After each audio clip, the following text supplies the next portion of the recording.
The other one, like, No, keep going. the other one is just some fish that swim around that he just slaps and he'll get a high score. Uh-huh. Wait, you Although don't you don't actually have fish though. I've been to your no, apartment. no, not. Well, I guess I have some on the iPad. I took it to a friend's house and that cat cheated. He just put his paw on it, like, Mm-hmm. and then never moved it, and he racked up a real high score. Like I said, you actually have a cat that interacts like with the like I've heard Of course that I of do. that phenom like and there's plenty of YouTube videos of out there I'm sure of. He loves it. Uh-huh. Um, He's like his dad. He's a gamer. yeah. Watching small children and animals I guess interact with touchscreens is interesting. It's interesting to see him interact with the magazine. He keeps trying to slap it. Mm-hmm. I gotcha. Okay, this is a podcast. Or I guess it's a YouTube stream that will later be turned into a podcast. How you doing, Miguel? I'm doing fine. Okay. That's Yeah, cool. Trey will be on in a bit. I believe he is taking a smoke break at the moment. that's what he But said. I was all like, I should probably start on time. So we're going to see if he gets in here at some point, and then I will chastise him about being somewhat late, but whatever. Um, I'm your host, Kevin Harrison, and like I said, Trey will be on in a bit. Special guest this week is. I'm Miguel Torres. How are you doing, Miguel Torres? I mean, like before, nothing much has changed from 15 seconds ago. That's cool. What you been up to? School, School. as per usual, but also game-wise, I have been dabbling in just like brief spurts of Witcher 3. Yeah, I still have not finished that game. I don't know if I It's ever am going to. I had to do a new file because I lent my PS4 version to my friend, Uh huh. and so I need to make a new file for my PC. How does that run? Which I mean, it runs beautifully. really? Yes, at least on my like I've read a lot of stuff about how the performance is kind of janky on some systems, but on mine it's always at 60 frames per second. All like everything You're talking about on your PC, right? on PC, Okay. everything's 16 frames. The loading times are like 20 seconds at most. So One of the pieces of functionality that I heard that I really like and I have yet to be able to translate it to PC is that on the PS4 version you can use the touchpad oh and yeah, swipe to go right to the map or right to your yeah, inventory, like depending on what direction you do, which seems like it would be really cool and really handy. But I yeah, missed that. mhm. Now when I hit the Xbox button, it just says, "Do you want to open Windows Game Center?" And I'm like, "No." uh, I have been using the DS4 tool lately to trick my PC into thinking that the PS4 control or the PS4 controller is a 360 controller, Yeah. and that's been working really, really well. Like, I'd still want to try out an Xbox One controller on the PC if I can get around to that at some point. Maybe even pick one They, up. those were like $20 off on Amazon last week, That's and I still like $50, $40, I guess, which is still kind of pricey to me. I think they're $50 normally, so that was $30. I'm Not gonna, not the not the elite, just the normal one. oh god, the Elite that is like $150. It's nuts. Hey Trey, Hello.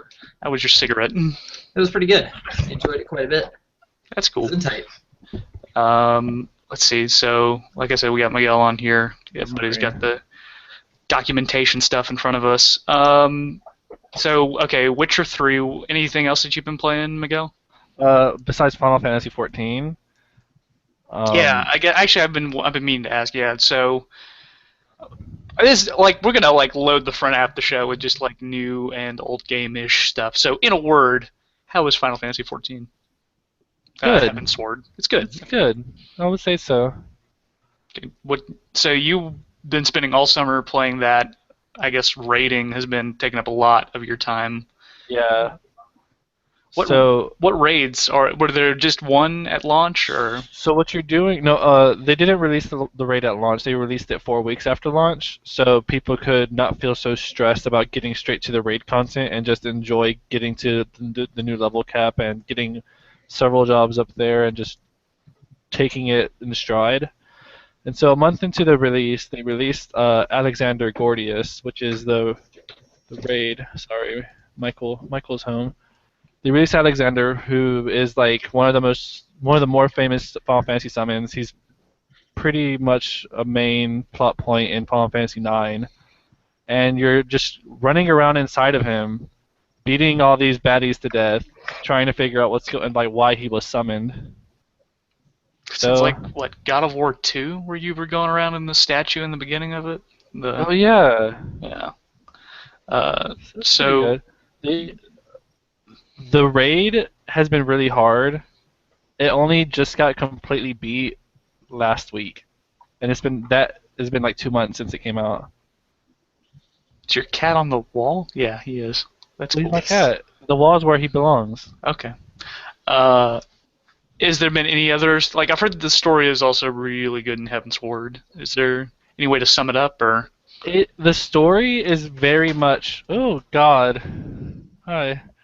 He's is very much a Final Fantasy story. Like the way that it kind of peaks in certain JRPG kind of ways, and all the Final Fantasy fanfare is there. Like you have your dragoons, you have just it really wraps up the whole 1.0 story arc, and now everything else is supposed to be just this new content. So Cool. Are there any other new things in it that you feel like mentioning at all, or? for 14, Yeah, just like because I know there's new classes. I think there's a new race, right? there's a Like, new race. It's a demon race. I People heard. thought it was a Okay. dragon race, but it's a demon race. Get your lore in check. Gotcha. Was it? What was it? What were the demons that were in Tactics? Those succubus-looking, like Lamia. I can't remember. No, But it's not like demons are a new thing, I guess, in Final Fantasy. they were in Tactics A2. That's The the that's one thing. Agria, I think that is what they're called, or something like that. Mm, Oh well. yeah. So I would say, I guess you highly recommend it, but anybody that plays 14 has probably already gotten it. So. Probably. I Yeah. mean, MMOs being what they are. hmm But I think you just said you recently stopped doing the regular rating stuff with your rating group. Yeah, Or because you missed me. I did. It's true. So I decided that this was actually my calling in life, not playing and bash my head against the wall for 13 hours a week. Instead, you're going to take on the equally noble goal of a long and arduous road to get YouTube famous. What is my cat doing? There was a few frames back there where it looked like you had a tail for a bit, so What? it's pretty good. Zidane. hmm Trey, Yes. how are you doing this week? I'm doing all right. School stuff mostly. Cool. Getting bills paid. You know. Fun stuff. I should go pay my rent. Mad Max is a thing that I saw that was on your Steam library. How's that? Well, I've just started playing it. I've only gotten maybe about 45 minutes to an hour in, so I haven't seen a lot yet. But they do a good job of introducing you to the basic combat stuff as you go through it and the survival. I've already gotten my first fun little car combat scenario, which is pretty simplistic. It's mostly based on ramming and then every once in a while taking a shot at someone's gas tank. However, with that, it's been a lot of fun. The battle system when you're on foot is very similar to like the Arkham system with counters and strikes. And it's pretty neat. Like they've got the characters, they've got the feel of it, they've got the wide open vistas of desert landscape that you want to be a part of. So I'm looking forward to it. It seems fun so far. Can't wait to see the rest of it. I've heard some stories of people having some technical difficulties in terms of setting it up on their computer. Did you run into any problems with installing, or? Yeah, actually, I was able to get it installed fine, and it started up fine. Everything seemed okay up until like I got about partway through the very first mission in the game, and then it just cut out on me. I ended up basically having to hard restart my computer because of it. However, it just seemed all I had to do really was like lower my graphic settings down a little bit and open up the side of my computer, allow a little more airflow, and that seemed to fix it. So it's probably a hardware issue more than anything with me. AMD has a software update. It does seem like that. Yeah, Don't right now. overheating for you seems to be like a common ailment in terms of your like PC experience. Yeah, I mean, it's the danger you play when you build up your own computer and play high-end games. Just take a pickaxe, put some speed holes in there. Should be good, right? Let's make it run faster. That's All how of it us works. have built a computer, like our PC rig, right? Yeah. Okay. Yeah. I think both you and me are running NVIDIA cards, and Miguel and Trey is running an AMD.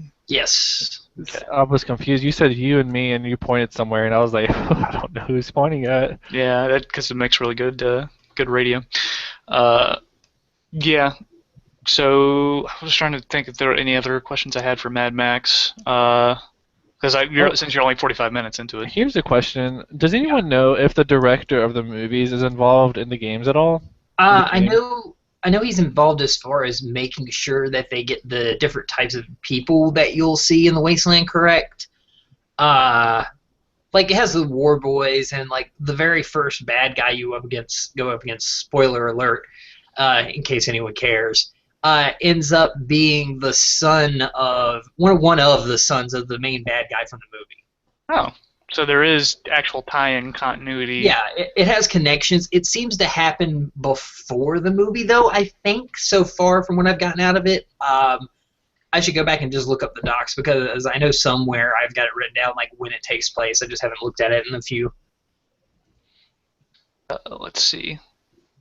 George Miller has a quote for the video game industry. It's four-dimensional storytelling. A game can literally become the equivalent of a novel. That is the thing that people like me who write screenplays are envy about novelists, that you can actually stop time and explore little cul-de-sacs, whereas in a movie you'd love to stop and examine the character, but you can't. Mm. So I believe he is got some approval for this to say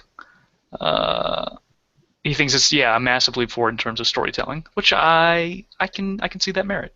Yeah. Not to say that Fury Road though was not a fantastic little piece of art in my opinion. So. My roommate went out, Dan, and bought it on DVD day it came out. It came out the same time as the game. Good Yeah, marketing. and Steam I think is actually you can buy Fury Road on Steam. Yeah, I don't like the idea of buying movies on Steam. That But seems Steam really wants to dumb. control your life. Get all aspects. I mean, let's see. I do own one Steam film, which is the indie game The Movie. I think that was in another humble bundle. Hmm. It's odd to have a launcher for. I mean, because it turns into like a glorified DVD menu, and some hooks in there are kind of cool. Because can you remember back in like the early 2000s, putting in like a DVD that's like web enhanced, like put this DVD into your PC to get extra screen like. Blu-rays Yeah. were really big on that.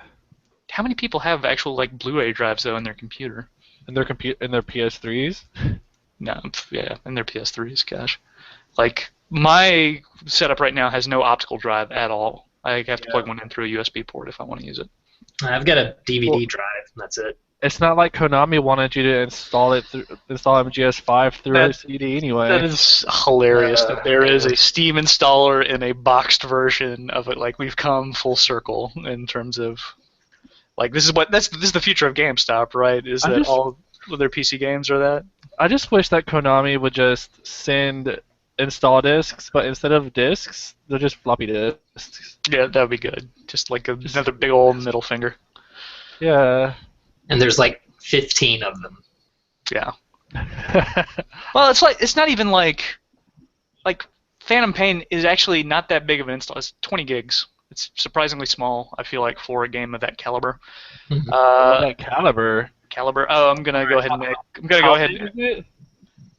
the caliber. Oh, it's a 50 cal. No, I'm talking about how big is the fan. Wait, are you talking about Phantom Pain? I'm talking about Phantom Pain, the game that just came out that I've been sorry. playing. I was talking about Ground Zeroes. I was like, Ground Zeroes is a little over a gig, I want to say. Okay. Phantom Pain is about 20 or so it's like 20 times the size, which I can believe.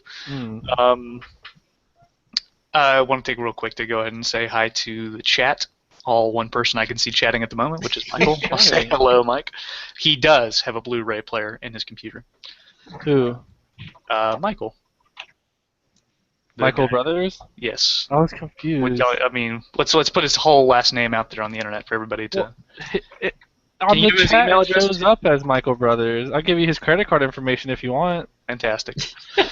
Maybe I can run a little censor sound effect afterwards, but I don't know. But since you asked, of 16 characters. Yes, I have been playing Metal Gear Solid Phantom Pain. Oh, I don't know if I asked. Yeah.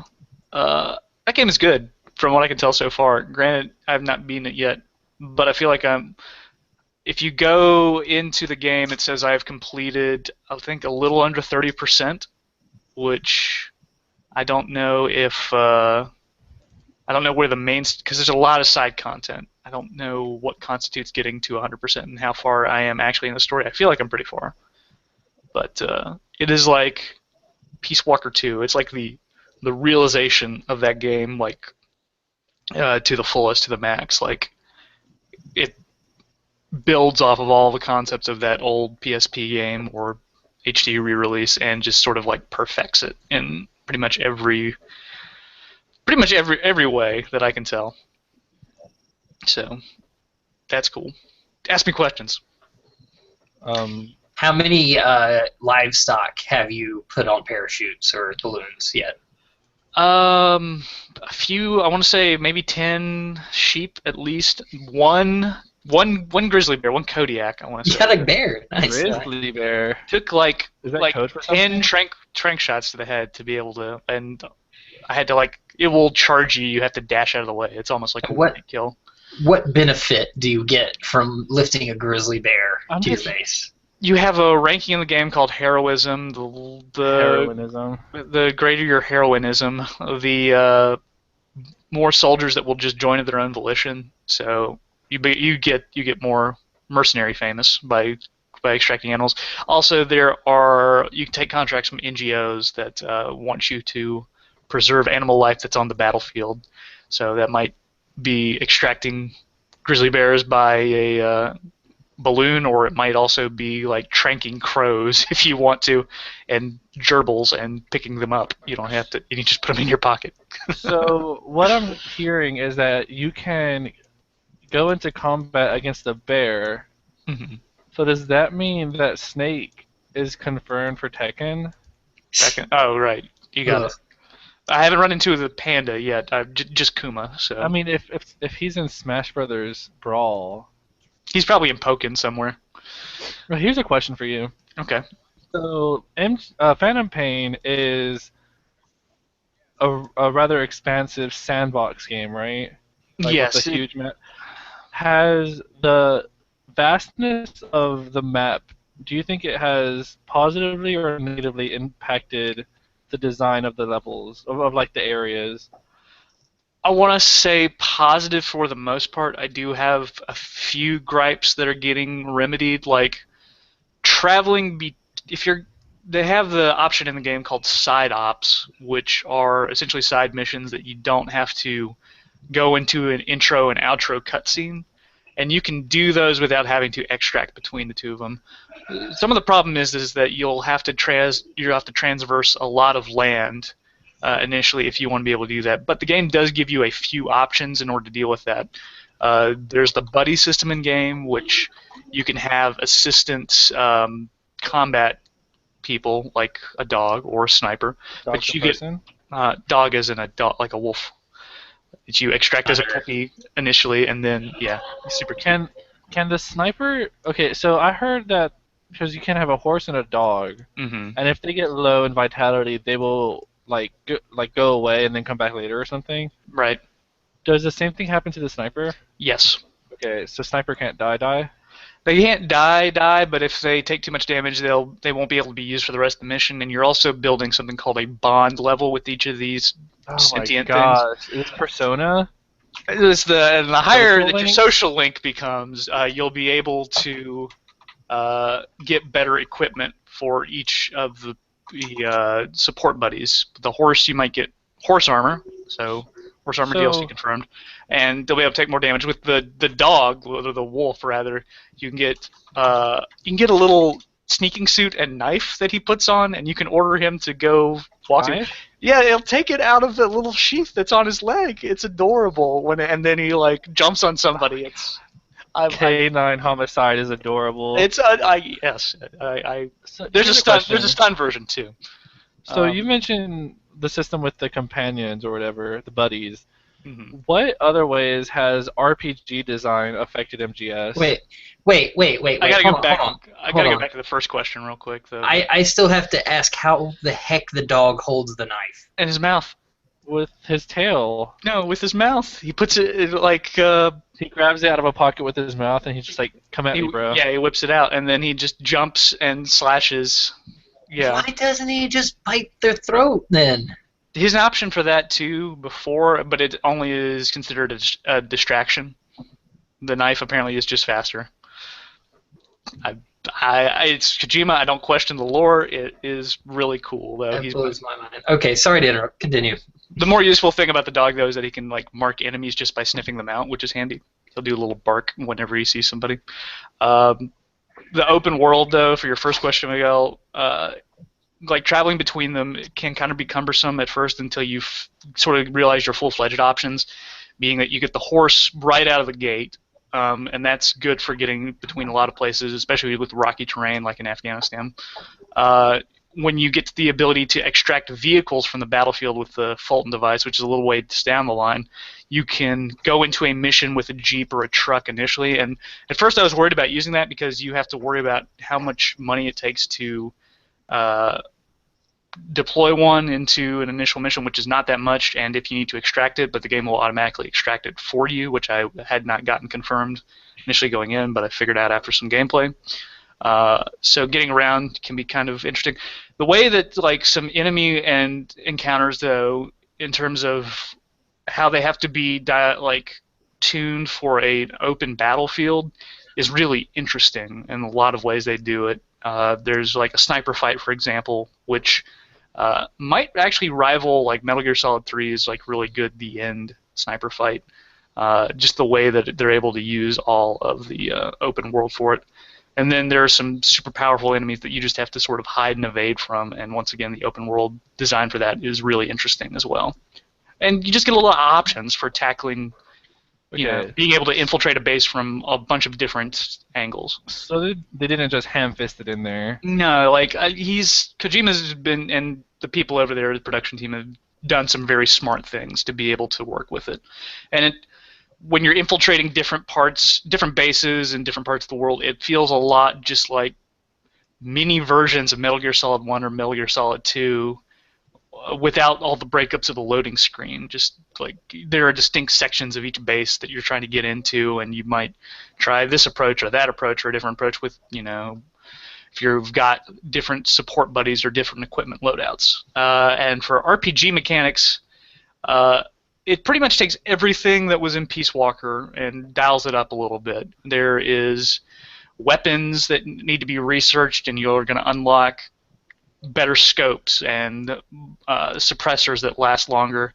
Eventually you get to the point you'll be able to mix and match parts of weapons with one another so that you can get really cool options and just put them together. Some of the costs, though, are going to start conflating after a little while, and there is some sort of like time waiting for things to develop, but it's never really that bad. It's like been 18 and 36 minutes at the most, and there's always something to do while you're waiting for equipment to develop. So far, yeah, I could see it getting really bad near the end, I suppose, but I haven't like run into any situation where it's been like I absolutely need this piece of equipment. It's always been, oh, this will make things easier, but I could rough it if I needed to. Oh, Gesundheit. It's good of you for muting it though. You're still muted though, Miguel. Yeah, no. There you go. You had one other question though, right? Me? Yeah, you said something. Yeah, here's a question. Okay, fine. So is the story sufficiently bonkers? It's been pretty weird so far. I don't know if I've gotten to Kojima's wild ride yet in terms of like big old plot twists. There've been a few that have been pretty like made me like second guess some stuff and like I don't know about this. And I'm still not entirely sure where the story is going towards the end. It is covering some like the child soldier topic is just recently started popping up in the game, and it's interesting how it deals with that. I want to say tastefully. Let's put it like that so far. And then there's some other stuff like Quiet as a character is still kind of weird to me, and they do explain why she doesn't wear that much clothing. It's a reason. The lore. There's lore. There's reasons behind it. I don't know if I feel ashamed of my words and deeds, but Your deeds. God, that's disgusting. Yeah. I'm liking the game a lot so far. It runs incredibly well, at least for me. I've heard some stories of people with older processors just getting like hard crashes, but for me it worked essentially like right out of the box. I spent more time messing around with XSplit in order to get it to change the game feed when I did like the big old live stream of it coming out than I did messing with the options in game. So, so let's talk about the elephant in the room when it comes to this game. Okay. The microtransactions. Yeah, it's on Yeah. the. So, for reference, I am about 24 hours of gameplay into the game so far, and only now has the option for me to do microtransactions presented themselves. This is related to the Ford operating base system, which is basically setting up a second home base, mother base, at a different part of the world in order to gather more resources and theoretically shorten down. I wouldn't say actually shorten the timers of things to develop, but just have more money to be able to develop more things at one time. So in some ways, sort of speed up the process. You're given your first mother base or your first Ford operating base for free. You can pick it anywhere in the world that you want for that. After that, it looks like bases are about 1,500 mother base coins per, which is going to be, looking at this, I guess $20, $22 if you want to do that. The other wrinkle, though, in this formula is that there are login bonuses for playing the game online each day, and some of those bonuses are mother base coins. So, like, I've gotten 15 so far out of the 1,500 I need. I think they will scale up the more days that I log in, and they can change how many there are on any given day. I think it's too early to say how long it would take to make another base just by reward logins. Theoretically, this is the only way, though, to get those coins besides paying for them. So, real quick, with the sorry, what you were just saying with the coins and the logging in to get your rewards, what online component is there in the game exactly? So it's the other portion of the Ford operating base system for the single-player mode. When you're setting up these platforms in other parts of the world to gather more resources, they can be attacked by other players, in which case they essentially infiltrate this base that you've set up in order to get to a certain point in the base, to extract more resources, to steal some of your men if you want, and hopefully get away scot-free. But when that happens, you are notified that your base is being infiltrated, and you're given the option to go in yourself along with your men in order to counterattack the person who's infiltrating you. So it becomes a one-on-one, one player playing the traditional snake sneaking around, and the other player playing the guards, more or less. And it's supposed to give it a lot of replay value by people setting up their bases in different configurations and giving enemies different ways to Sounds like sneak tower in. defense. In a way, yeah. Like, I have not yet participated in the infiltrating or the defending of a base. I've been playing offline mostly because of some server stuff, but I think they've gotten that sorted out. But that's at least the single player component of multiplayer, just 1v1. There is a included, like, I think it's 8-on-8 multiplayer battle mode that's supposed to be coming out Next month or something. I think it's next month for console users, and I want to say a few months later for PC. I'm not. I need to look at the timeline again for that. And that's included in the game for free, as far as we know. Here's a question, and answer this very briefly. Okay. So we've mentioned RPG systems, open world systems that have made their way into the Metal Gear franchise now. Do you think this mobile system of time and purchase quickness, basically purchase convenience, has positively or negatively affected the design of Mother Base? I don't know yet. I'm tempted to say negative because Peace Walker had a similar system, but it would complete stuff after you'd finished a mission. But those were bite-sized and always extracted you from the battlefield after you were done. If you wanted to get something analogous to this, though, I think the timer might be necessary since you could spend so much time in the field just doing side ops without having to extract. Because going in and out of the battlefield takes some time, especially to start with an unupgraded chopper. So Yeah, I think it's a necessary evil, maybe, or I mean, it's a design choice. Obviously. I Yeah, mean, if they didn't want the system, they could have designed it differently. I mean, or could they? That's like everybody is curious. So, like, was this a mandate from Konami? Like, you need to get some microtransactions in there somehow, and that affects the design afterwards, or it's like, no, we want to use the timer because we're going to do this, and we can throw microtransactions if we want to. I have felt no temptation to purchase Mother Base coins. I don't intend to yet. So, Right. I choose to believe that it's Konami doing horrible things because they're Konami. I mean, especially after that farewell video today. I'm glad you watched that, actually. Yeah, it's And bringing a at the lot end, of point. it is like, Give you the feels. Farewell video. Yeah, he's got it up. After you should take a look at it after this. It's like it's mainly a lot of people glad handing Konami, but there's this family that likes Metal Gear at the end, which is something. Yeah, it's like a 10-minute video, and it's just his sort of outro from Konami, more or less. All right. His being Hideo. Kojima. Yeah. Okay. Everybody was pretty sure that he was not going to be around after this game came out, and it looks to be the case. Oh well. I'm really curious to see what he does after this. Yeah, definitely. Especially since would- he's still in talks with Guillermo del Toro. Yeah, I'm glad that it didn't completely break his greasy little heart. Yeah, hopefully they can actually like decide to do a spiritual successor and not relate it to Silent Hill as much, at least, I guess. Like the other solo projects I think of when I think of Kojima, there was Boktai, which was the solar-powered Game Boy game, which I actually had a lot of fun with, but it was just so weird. And then there's Zone of the Enders, which is Oh, Zoe, which everyone's waiting a sequel for. it's just like Zoe just feels like Mech Anime 101 to me, but it was still fun. It was probably so fun and fondly remembered because of how brief those games are. I was fondly remembered because it came with the Metal Gear Solid 2 demo, but Oh yes, don't forget that. So there's yeah. one other thing to talk about, right? When it comes to Metal Gear, and it's what What is that? was it like? What Konami and the review process?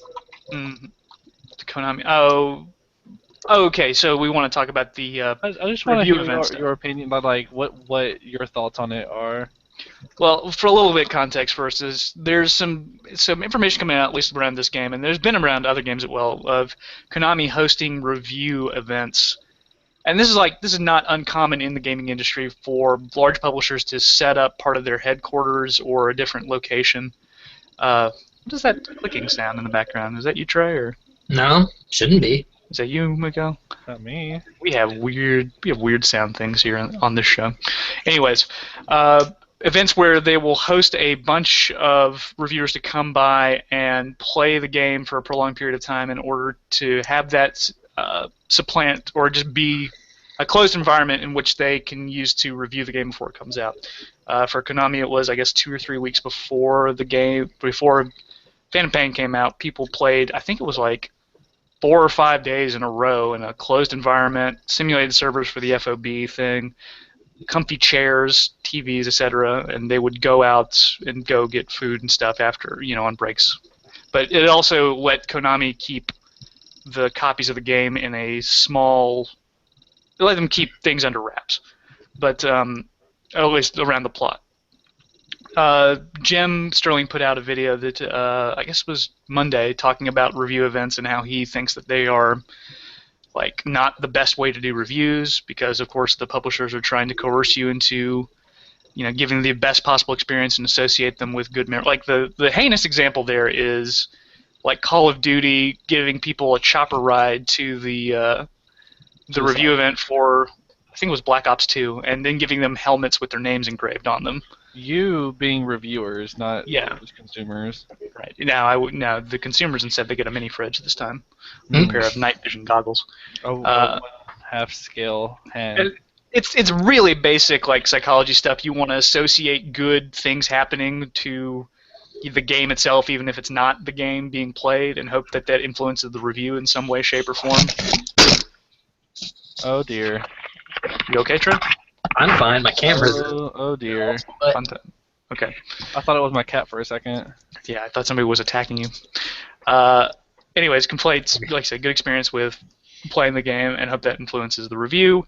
Uh, and yeah, quality control from Polygon talked about some of the review event for Metal Gear Solid 5, and they were, of course, of the opinion that it was suitable to be able to use that as a review environment, and I'm sure I've heard of other events that are similar to this fashion. Jim Sterling, his counterpoint is he thinks that the ideal way to review the game is to play it in the environment that you would typically play a game, your own home if possible, I guess at an office for maybe some review outlets, the supposed more pure way with no outside influence. Michael thinks somebody shot you, Trey. But yeah, I don't know. What do you guys think? Is there a better way to review games? Would you go to these review events if you were ever offered? If I was offered, I would probably use the opportunity to, instead of reviewing the game, I would probably make some sort of ethnography of how they are treating people who go. They've chained people to desks. Well, no, it's just see what it is that Konami was doing and trying to make some sort of sociological or anthropological study on that. Wouldn't that be a better cross section though of just game reviewers and who shows up at those events then? Or? Well, yeah, but it's a holistic approach. Gotcha. I think I would go just to see what it would be like, and then I guess I would have to judge. Playing a game in a comfy chair seems like it'd be all right. My chair's incredibly comfy chair. That's what they said. This chair is okay. Sometimes my ass will fall asleep after a little while, but could use some better padding around the butt region. Crap. My chair, I have to put pillows in to be able to sit in it comfortably for gaming periods of time. There you go.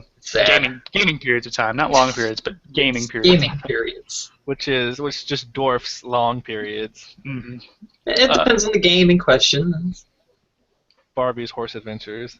What about you, Trey? Do you have any interest in these review events as I've described them? All right. Yes and no. I don't see anything inherently wrong with a company doing this. I don't think that there's any rule against it. I do agree entirely that it is trying to psychologically manipulate you into giving them a better score.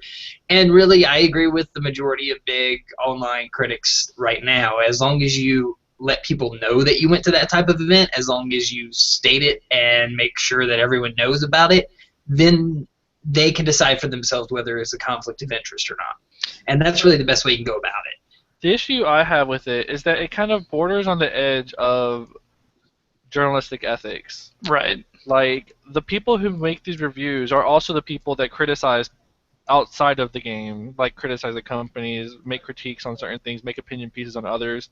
And if you are being offered these what appear to be very delightful vacations at no extra cost to yourself, then that will influence your perspective of that company. So playing a video game from 8 o'clock in the morning to 12 or 10 o'clock at night sounds like a delightful vacation to you? Well, yes. Yes. Okay, but what if it's a bad game? What if it's not? Well, then, okay. First of all, they weren't required to play the game. They felt compelled to play the game because the journalists themselves wanted to be able to have the breaking story of their review and how they were able to get the review first, and it's all about these little time constraints that they are placing on themselves. That's the real incentive, right? Is to get the review out right before launch day or a week before, and that will drive traffic for your website. Exactly, but that is not the fault of the. That's a problem with the industry more. Well, but is that a problem? Having informed consumers is a good thing theoretically. Reviews of Mad Max for all intents and purposes so far, and I'm not trying to jump the gun for Trey's upcoming review, which I'm sure will be on pixelloadout.blogspot.com. Has been getting middling. Right. It's been getting middling reviews from a lot of places. I've seen a lot of 6s, 5s, 7s, stuff like that. Not the 9s and 10s so far. Well, and it's. I'm sorry. Another thing to say about this thing is that the publishers or the marketing team it's a controlled environment. Like, imagine if, like, it's not exactly clear what systems they were playing on. I guess we assume they were playing on PC. Like, people I don't find, I think they were actually playing on PS4s. well, Like, PS4, and like the optimization of those PS4s. We don't know if those PS4s were dev kit PS4s. Like, there's a lot of variables there that could affect their perception of the product before it gets in the hands of the consumer. right. I think the classic examples that I've heard around the review events, I'm sort of struggling to think of what games this is included, but I know there are cases of test servers being used for online functionality of games, and those essentially are zero ms, no lag. More like, for lack of a better term, they're going to be, oh, what is it when you network computers together? LAN, in order to, for their simulated online environment, and that would be the most optimal way to play that game if you could, get that many people in one room. That's not representative of servers on launch day, absolutely. And more often than not, anything with an online component on its first day is nowhere near what they're going to be playing in those formats, and that absolutely could influence reviews.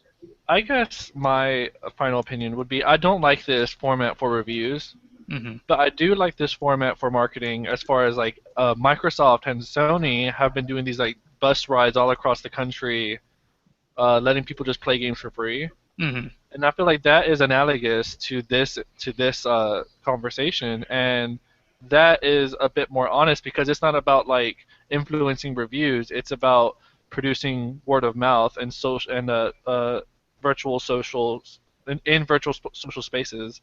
I mean, in And reality, it's like one prong in a multi-pronged marketing campaign, no doubt. So, but I mean, but a review from one site, like a review from Destructoid, Kotaku, Polygon, those have a lot more sway in purchases than a review from a smaller site, and so I just feel like you don't want the journalists to be like to be affected or to even like be carroted, like mhm. holding it as a reward for going to the. Yeah, I don't. I'm not fond You of hope that. that reviewers can be objective. I mean, I hope that they could compartmentalize, but Trey, you've got your hand up. Yes. Basically, when it comes to that sort of thing specifically, I have to say, if you're going to review something and you, as the critic doing it, wants to make sure that you are as unbiased and have as pure of an experience as possible to make sure and give as accurate of information as possible to the people viewing your work, then you should just buy the game yourself on day one and play it and then review it. Because that's the copy that all the other people are going to get. You're playing under the same terms as them, so you're having this at least as close of an experience as possible. And you went and spent your own money to buy the game. You're not going to a review event. That way, there's no saying that you had any bias whatsoever. You didn't get anything free out of it. So that would be the best way to do it as far as maintaining that integrity goes. I would be thrilled for a review boot camp for a slew of indie games rather than for one AAA game. It'd be interesting to do it all back to back. I'm pretty sure that's like the indie mega booth at PAX, which is something that just happened. So, Yeah, so I'm just like because these games are already going to have massive exposure. Like Phantom Pain, your average person is going to know that's kind of a big deal, especially with all the like marketing that's been behind it. But like for games like I don't like Towerfall, like Armello that just came out, those games don't really Was have the that out exposure. now? Armello? Yeah. Yeah. and Oh, snap! has the Towerfall expansion hit yet? Yeah. Jeez, I am out of touch. That's We got great. we got to move on. Yeah, but yes, we could bet this around for hours. It's Quite. It's interesting. I mean, like, I like having deep, insightful conversations about things, and I wonder what we're gonna come up with next I week. know that's why you have me around to have deep and insightful Yep. conversations. Let's have some deep and insightful conversations about Mortal Kombat and how it's not coming to last gen. I'm not surprised. Yeah. That was deep and insightful. That's I mean, how that goes, though. th- Go ahead. th- I think that their reasoning is BS, Yes, but it's not surprising with the whole like the old systems are more than capable of running a fighting game. absolutely. Like, I've I played through Mortal Kombat 10 on PC when it came out. There is nothing in my mind in that game where it could not have been downscaled to an acceptable level for people to play. Yeah, and the reasoning is BS, but I can understand. It's been out for way too long for it to make The profit margin right there, it's gone. Like the game was going to sell most of its copies on or near its release date. or near Evo even. Hmm. I don't I know. mean, but there's no way that Evo would host the last gen versions of those games, right? I mean, No, it wouldn't host the last gen versions, but people would know that the game was on their system and they would go out and buy it. right. All right, before I make a statement, what was their actual reasoning for not putting it on the last systems? They just all they've said is that they could not, or they couldn't get it to an acceptable level. I think was what their statement was, right? Oh, yeah, that sounds like bad business talk. No, yeah, I agree with Miguel entirely. Then that sounds like BS. I agree with you. I totally believe that if they had felt like it was worth the money, they totally could have taken the time and put it back there. But when it comes down to it, it is all about money and putting out what they can and making as much money as possible. And in all honesty, it's more than okay. It's pure speculation, of course, but it's quite likely that hey, if you only make that game run on our newer system, so people will buy them, we might look more favorably upon that as a game industry. I bet Xbox probably would have. Oh, anyway, so here's another thing: is the people that are the most affected by this move, by this lack of a product, is people that live in society, like second and third world societies, so like in industrial and pre-industrial societies, like Colombia, South America, Right. Eastern Europe, and stuff like that, because these people don't have the necessary income to be buying these next-gen systems or buy top of the or near top of the line passable PCs. I mean, And this so, also affects people even in first world countries though that are not living, well, at- I mean, yeah, but I'm saying like most effects right. people, and so like when for example, when I had gone to Colombia 10 years ago and I had taken my PS2, that was like everyone in the neighborhood was talking about how there was someone in the neighborhood that had a PS2 despite the PS3 already existing. Hmm. And so I'm pretty sure that stuff like that is still occurring. And so uh, Capcom has been doing a really good job of fostering the global fighting game community with its global Capcom Cup and inviting people from different parts of the world to these tournaments. That I just feel like this move by NetherRealms is inherently disenfranchising those from these countries. So I've got so two things. I've got the official statement up real quick. The last gen port though was not being developed by NetherRealm, but rather High Voltage Studios, still under the auspices though of Warner Brothers Interactive.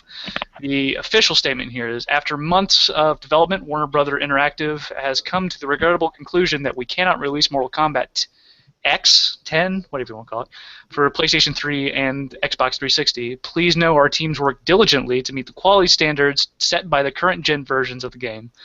We were not able to get the PS3 and Xbox 360 versions to the quality expected of a Mortal Kombat game, and are very sorry for not being able to deliver the products as originally Mortal planned. Kombat game. Have you played the Yeah. ones that came out? Like, have you played what is it? Not Injustice, the DC DC Mortal versus Kombat versus Mortal DC Kombat. Universe. Yeah. Yeah, I wouldn't Mortal say- Kombat quality right there. Or did anyone, ever play like Mortal Kombat 1, 2, and 3? Anyone remember the quality of those games? At the time they came out, they weren't the best quality things I don't ever. know. I don't know what you're talking I love about, my Trey. brutalities. You can't get more real than real by having real actors portray the sprites like that. That's Take still shots of them. in Uh-oh. reality the technology actually used behind like early Mortal Kombat games is actually pretty fascinating. It's like True, essentially true. photography and green screen, and Ed Boon doing every single voice in the game. Even mean, the that's- women's voice.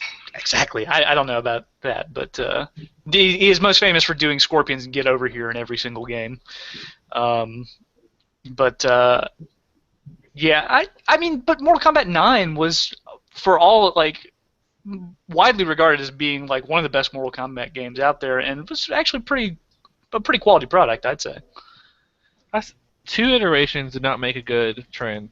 like two True. iterations do not make a trend. There is So this sort of Injustice is like also very good. there's this very large middling like for at least in my timeline more or less of Mortal Kombat games from like 4 up till 9 that were all very forgettable, deadly alliances and stuff like that that just Well, NetherRealms has seen. Well, what I will say positively though is that NetherRealms has finally seemed to expand their design choices as far as the fighting game engine is concerned. mhm. Like instead of being the not Capcom fighting game, they've taken some cues from Capcom, like from Marvel and from Street Fighter, like with the revenge systems and stuff that they the tested out in Injustice, and they have built upon. They've reiterated on that uh, in Mortal Kombat X, which I think is very very good.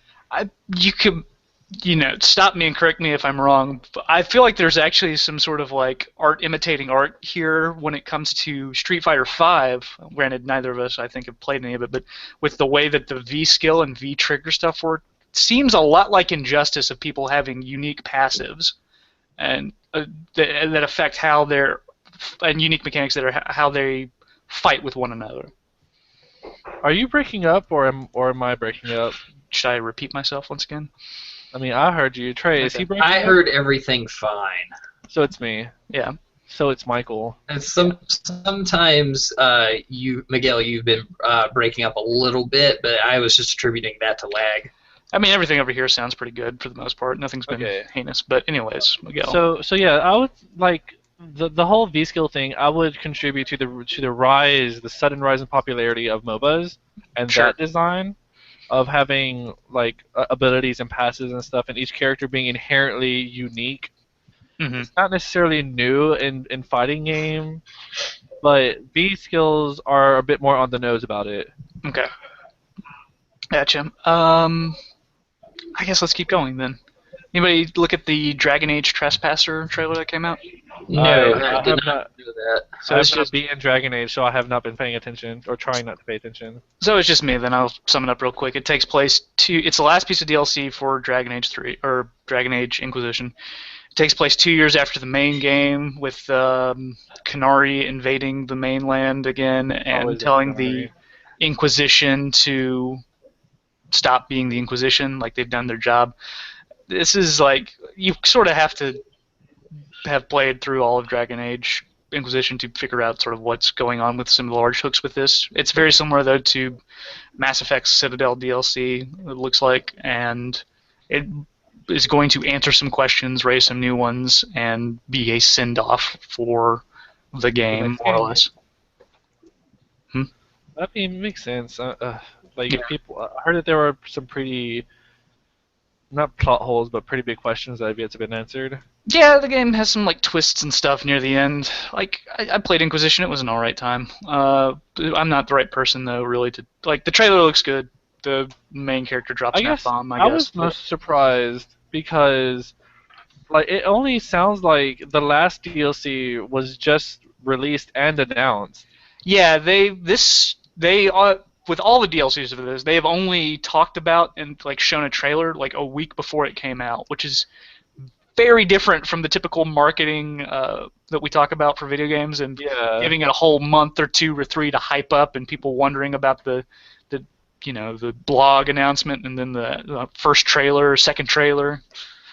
I mean, it does completely 100% keep it from going as a stale idea beforehand. Sure, but in some cases I feel like this like a week is not enough lead time. I would say 2 weeks would be the least I would give. Just this has all been very like, oh, okay, this is coming out next week. Like Think about my next Five week Nights is- at Freddy's 4.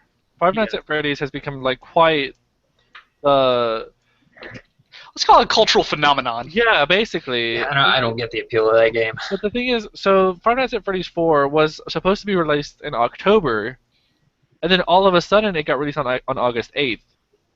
And it was like everyone who was interested in it like snatched it up right away. And I just feel like spontaneity in releases can work out for the better. I feel like it's sort of hazardous though to do it around the fall because there are a lot of large releases. Like my week Tomb this Raider. past week was planned around Phantom Pain, and my next week is going to be planned around Taken King when that comes out.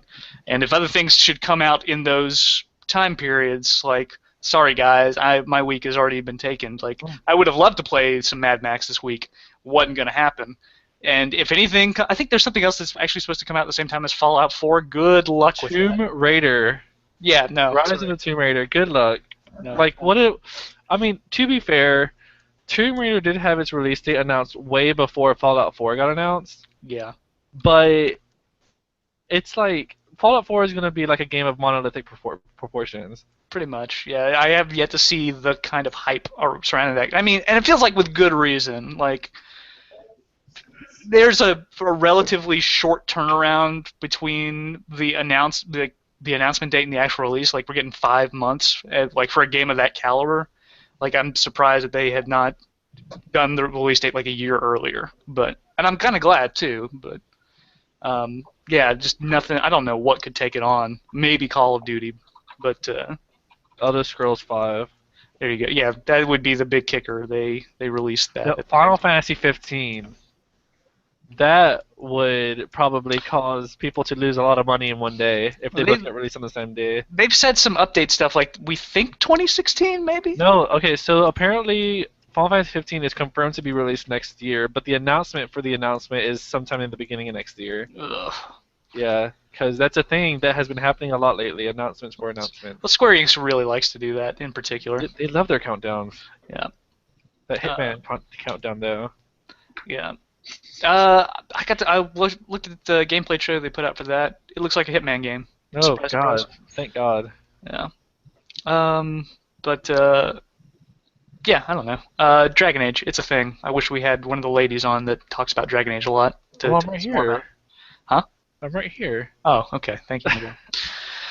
Okay, everybody, I want you to consult your video game documentation news, and I want you to open up this thing that is going to lay out Deus Ex Mankind Divided's pre-order plan, and I want you to decipher it for me. Yes. So have you got an algorithm I can use? Maybe a cipher of some type? I've got my English to pre-order translation book over there. If you give me a minute, I can maybe pull up the 40th chapter on this. But yeah, so Deus Ex is doing this augment your pre-order edition. If you haven't looked at the trailer, you have a tiered system based on how many people pre-order what you get in your pre-order. You guys got this image pulled up yet? Yeah. Yes, on Kotaku. Yeah. So somebody, okay, looking at the image now. Somebody tell me what this is. What do you get at tier 1? You get the game. I happen to know what they are. Okay. Well, at least the first one. It's 3 different skin costumes that you can get, but you choose one of them, and that's the one you get. You can get Trenchcoat Adam Jensen in black, or other Trenchcoat Adam Jensen in black with a little bit of flecks of gold, or then there's the black version of Adam Jensen in with no trenchcoat on, and a few hints of gold. What? Those are costumes, I guess. Yeah. Yeah. So you pick one. Yeah.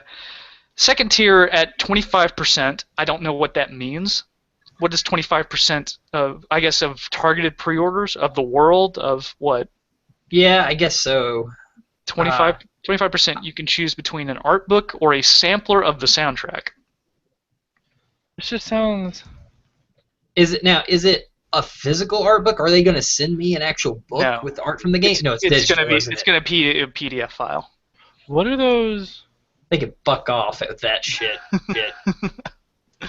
What are those things called for Kickstarter where when you raise an amount of money after the fact? Stretch goals. Yes, this sounds like they're trying to integrate fucking stretch goals and pre-orders. Yes.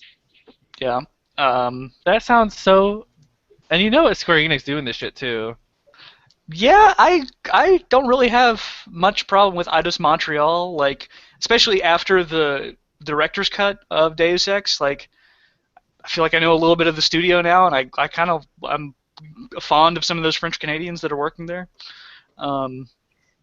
Anyways, on with the pre-order stuff. At tier 3, everybody gets an extra in-game mission, which was a similar pre-order to the last Deus Ex. How are they keeping tally of these? I don't know. At 50%, I don't know. That's probably bullshit. They probably don't know what the fuck is going on, and they're I just gonna like be upgrading these tiers up until the very last day in some predetermined schedule, acting like everyone's all hyped for the game. I Cause mean, like what would be worse is if they did not hit their tier 5. exactly, like imagine how shitty this marketing campaign would be if there was actually live update numbers and they didn't even make it out of tier one. Right, exactly. People are gonna know that no one wants the game. Yeah, I imagine that all the stuff people are going to get, even if they didn't hit their predicted numbers, Mhm. because the fault would be too bad if oh, the interest is not even there. Well, And sorry. Actually, in the article, if you go to the Sony article that it's linked to, Oh, and you scroll down, it shows the collector's edition, which apparently has all the stuff that you would get from the pre-order bonuses, including all 3 of the alternate skins, plus some extra stuff.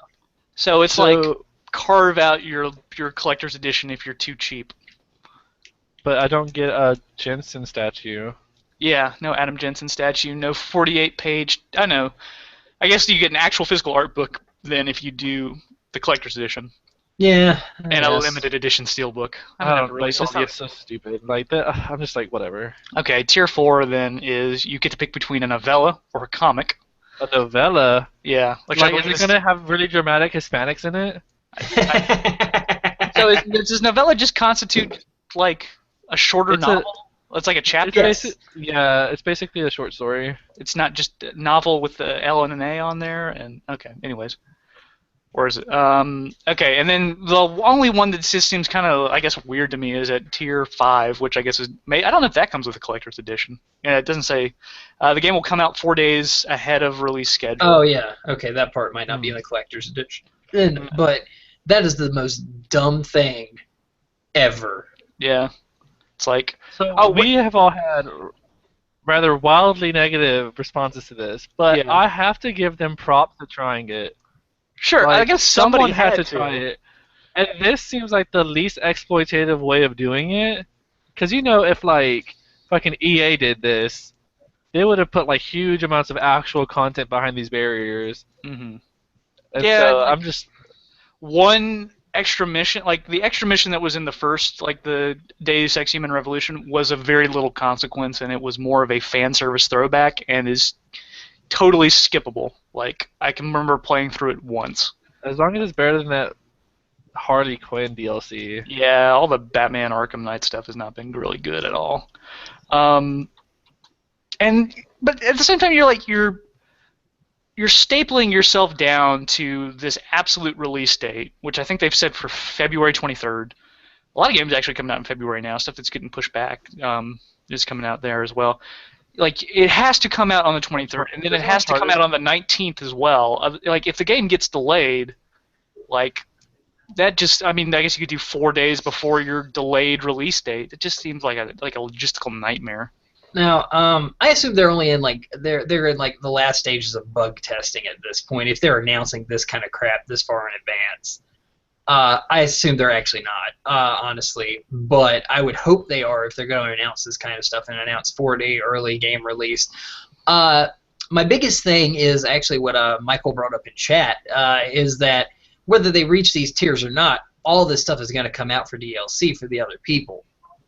Except for like the limited editions collector stuff, like the little statue in the Right. book. Every And like so they're eventually going to make their money off of it. those skins are going to be 99 cents, and that mission is going to be $4.99 on the the Xbox Live Marketplace and all that jazz. So And really, that's one thing I'm waiting on to see how heavily that extra mission ties into the storyline. Because if there are plot threads that are picked up with that extra mission, or are clues that are hinted at from that extra mission, then I'll be ticked off, because then you're purposefully holding back part of the story from me.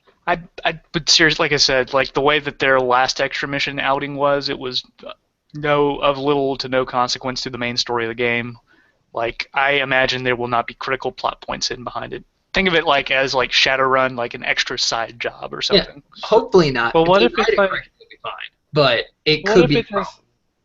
what if it's as terrible as the Prothean DLC? Yeah, exactly. Well, that's a different case where that felt like an integral part of the story that was cut out because of corporate mandate. So here's my what this makes me wonder is what kind of infrastructure does Sony and um, Microsoft have for their consoles where a company could just arbitrarily decide to release their game earlier than determined? I mean, you have the early download Yeah. functionality of the that's stuff that's built into the consoles right now. Shifting around release dates does seem a little bit more. I'm not going to say outside of the system's capability because early game it does seem like just shifting around what time a game activates for them shouldn't be too difficult to do, other than the times those stores update are all different and can be kind of weird. So I think they can do it. I don't think it's outside of the console's potential to be able to make a game come out earlier. You just have to have the actual file up and ready to go on the servers to download, at least a week or so in advance. Well, I was just wondering, like, maybe also is this something that, is this infrastructure, is this capability something that is available to all developers and publishers, or just to the mega publishers? They're like a flexible release date, yeah. Yeah. It's a shame. I don't know. It's a shame, but this is not, I guess, better. But then again, pre-order stuff never makes me feel good anymore. For the most I'm part. here to answer the serious question, or to ask the serious question. Yeah. The game looks good. There's a 15, 20-minute-ish gameplay demo out there right now. I think it came out around E3 or so, maybe a little bit after. Totally worth a look at. I'll probably be playing through this when it comes out because I like the last Deus Ex. So. Quick question. Yep. Did I ask for this? I didn't ask for this. Is Metal Gear Solid 5 Game of the Year? I don't know. The year's not over early yet. to say that. I mean, I'm just gonna say, a lot of people, Konami even said it was gonna be the Game of the Year. Okay, so Konami will say a bunch of things to get what they want. They've proven that time and time again lately. And as far as regular people go, there is always a massive hype train for every Metal Gear game. That's just how it is. That's how it always will be, as long as they keep making them, which may never happen again now. But I've been on that hype train pretty hard. But I've also had to do a decent job of dodging spoilers all week. I'd heard that different parts of the internet had already had the ending of the game released about a week prior to the game coming out. So, but I'll say this, Miguel. It's probably on my top 10 list this year. Top 10. Sure. That makes sense. Not even on your top 3. I will not make it that easy. Necessarily. It could go up there, but I'm not going to say where on that list it would What be. else came out this year? Did Bloodborne come out this year? Bloodborne came out this year. Shadowrun came out this year. There was some other stuff that came out this year, and I'm blanking on it. Witcher 3 came out this year. Yeah. Oh, shit, that's a good one. Fallout 4 is supposed to be coming out later. So Fallout 4 is supposed to come there's out a lot of November. Year's not even over yet, man. Yeah, happening. It's been a good year Tomb so Raider far. is coming out. Jeez. Yeah. Not to knock on Tomb Raider, but come on now, with all these other things coming out. Taken King is coming out next week. Maybe that'll fix Destiny. Maybe it'll fix Destiny. That's not gonna be. Yeah, they said that about the last big thing. Yeah. No. The thing is, that's not. I think that use your words, Miguel. Is a content update to a game? Does it make it? Will it allow that game to run as a competitor for Game of the Year? No. Yes. No. Final Fantasy: A Realm Reborn. That's a whole new game. They completely rebuilt that. No, that's an update. It feels like a brand new game. It's an update. What? I defer to your opinion here. A Realm Reborn. Okay, so it's only tangentially related to the first game as far as systems are concerned.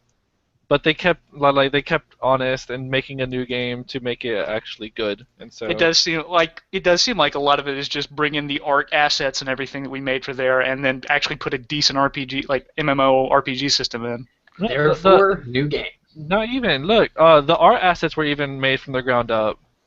But there is reference to the old game as well. Well, yeah, of course. Reference, sure. There's reference to the old Final Fantasy games in every Final Fantasy. If that's what you're saying, then Uncharted 4 is not a new Uncharted game. It's just an update. There you go. I mean, but you would review Heaven's Sword, right? I mean, so maybe it may not be I will probably be reviewing The Taken King. I will not be reviewing Destiny Year 1 when that comes out. If that's any consolation. Granted, yeah, you can you're review going to get I will think mention the price point of either picking it up at $40 for as a long-term Destiny player seems like a ripoff, or picking up brand new as a Destiny player and getting the Legendary Edition that has everything in it for $60 seems like a decent deal to me. we need a But I new haven't played it. category. We need a new category. Best add-on of the year. Yeah, Sure. that would make sense. That would be the Big, perfect. when we're big enough to be an award show, and when there's actually enough add-ons coming out in a year, granted, all it's going to be is Taken King, Heavensward, and I guess StarCraft 2: Legacy of the Void. Like that's supposed to come out this year, I think. Still, they're your 3 add-ons for the year. But then, what order are they in? Oof. Okay, so yeah, that was fun. Yeah, there's a lot of good games coming out this year. I don't know if that's a good game, but we're gonna find out next week. Let's see. Next on the news docket. So FTC is getting involved with Microsoft's YouTube campaign that was back Good. near its Good, launch. yeah. So does anybody remember this? Does anybody want to sum it up? That was Vaguely, grimy. I don't remember enough to sum it up though. So Oh. Microsoft went to a bunch of really popular YouTubers. What's like probably most famously? Who's the is it Francis? Who's the big guy that's on YouTube? Yeah, Francis. Boogie. Yeah, angry guy. Oh, Yeah. Boogie. And he Yeah. like I guess what is it? Who's the name of the not Major Phil? Who's it over at Microsoft? Major Nelson. Major Nelson. They actually like went over to his house and brought him an Xbox One and had him try it out and stuff like that. This is all like deal stuff that was done through like during their campaign. They did a deal with Machinima. Machinima asked their content creators to make YouTube videos extolling the virtues of the Xbox One, not mentioning anything negative, and oh, by the way, you can't tell people in your video about this like mandate, and you guys will be paid extra. yeah. That's really like that. This kind of goes back to the whole like. Ethics. Yeah, exactly. Like But this is They're, even worse than the boot camps. I mean, but at the same time, like I wouldn't say all these people are necessarily game reviewers. They are involved like in No, YouTube but and they gaming. but they are extremely popular gaming personalities. Yes. And many Which of them is- are still critics, and on top of that, whether we like it or not, whether anyone likes it or not, YouTubers, even just Let's Players, I say just, but that's a major portion of it, Oh my god. are still very much lumped in with traditional games, media, and reviewers. And so no matter which one does the shady action, the slime wipes off on all of us. It's That's a good way of saying it. yeah, it's like the YouTubing in general. It is a marketing thing. Is still kind of a brand new beast compared to general advertising that was done before, as well as the ethics and standards we hold to traditional game reviewing outlets. There were no laws in place right now saying that you couldn't take a deal from somebody and do a promotional video. Now there is like one precedent case where the FTC saying that this was a case of essentially misleading advertising here, not portraying what were paid advertisements as such, and more as genuine videos of people saying like, "Oh, these are good things about the console." Now, how about this? What about? I don't know if this is true or anything, but what about? Because I heard this. This is just from the ether. Mhm. I heard, and I even witnessed that Microsoft had paid YouTube to put Xbox One advertisements on PS4 videos. I can neither confirm or deny that. So, But I don't if know, this but were true, would this also be scumbaggy, or is this like incredibly like desperate? If it's true, then yeah, that would be really scumbag. Is it desperate also? Of course it is. At the time period when this stuff was happening, the X-Bone was doing horribly. They had tanked at their showings, and no one really wanted one. They The were X-Blasted. desperate. mhm. Like the case that they've got mentioned on here is from Adam Dahlberg, Sky vs. Gaming. Paid to the influence of $15,000 That's like for 2 video reviews. I'll do his YouTube. that's not enough money to destroy my integrity. And That's a lot of money. $15,000. I can't say I wouldn't That's 5 take digits. that. Okay, $15,000. That if you were a person that wanted to continue your career into a journalistic thing, this would be a blemish on the rest of your career true. for It's any true. job-seeking opportunity ever. Yeah, And $15,000 then in the long run is too little. If you consider journalistic integrity to be something as part, if you consider yourself to be more of an entertainer though, that might be more acceptable. I agree on both sides of this. Yeah, if you are considering yourself just an entertainer and you don't do critical reviews of things, then yeah, in that case, it's not as big. I have another thing to say about that. Yeah, no, go on. But if you are actually being a serious journalist, if you are actually banking on your integrity and people trusting your word and wanting to see what you're doing, then in those specific cases, yeah, it's a real big deal and you need to watch out for that. And you probably shouldn't take that deal money unless you can negotiate it somehow to let people know and give actual disclosure about the fact. Always with all this, full disclosure is the best policy, and that is the main crux of the problem here. Is not that Microsoft. These people, right? It's not that these people got paid. Yeah. I'm in theory fine with that. It's that Microsoft said you couldn't disclose that you got paid. And that should be a flag right there. Right. Yeah. So, that being said, to go on your thing about if you want to be an entertainer, it's a bit better. And I have to say, yeah, it is a bit better. But the thing is, you're rolling the dice. Because this is the internet, where if you piss people off or if people realize that they're being manipulated, there's a likelihood that you will get fucked in the ass by the internet just because you did that. Oh, tell me what you really mean. But yeah. Okay. I got it. So, in the interest of full disclosure here, yes, on the video stream. Yeah, I got it. In the interest of full disclosure here, though, how much am I paying both of you guys? Well, you paid for my lunch a few years ago. I guess that's true. We exchange food at times and rides. That's. When's the next time you're gonna take me out to Macaroni Grill, darling? Oh, next time I get gift certificates, darling. But when it comes right down to it, goose egg, and I buy my own games. So. Yeah. So far, so what I'm really saying is, please give us money. But basically, yeah, I'll if you start monetizing these videos and I'm on them and you don't notify me, that's going to be an issue. I think this is going to be the first one, Miguel. I have monetization turned on for this. Theoretically, people had to watch ads before they could watch this. But if you really want to hound me down for the, I think, penny that I'm going to make off of this so far because we have that many viewers. Michael, you better refresh that page and watch that ad. No, I have not made much, and a lot of the streaming stuff I've done so far, Konami has pretty much usurped all the ad money that I would have made for. But granted, there's only the 100 views and whatnot, so it's not even that much. Those are more just me doing it because I feel like it at the moment. I should probably just turn monetization off of those videos. I don't feel like arguing that David Bowie's Man Who Sold the World is fair use because it's probably not. But do you want to give Konami more money than you need to?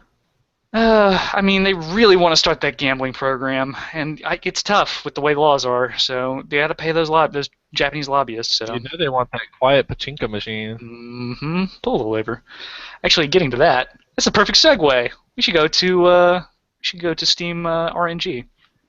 Ding ding ding ding ding ding ding. Winner, chicken dinner. I actually put all those in post, but yeah. So for people that did not tune in last week, Steam RNG is a little segment I like to do where I use a totally authentic, real, 100% random number generator that's not just me scrolling up and down people's lists here, looking at people's Steam backlog or just Steam library in general, and having the guests talk about games that, for whatever reason, will possess them to buy at some point in their life.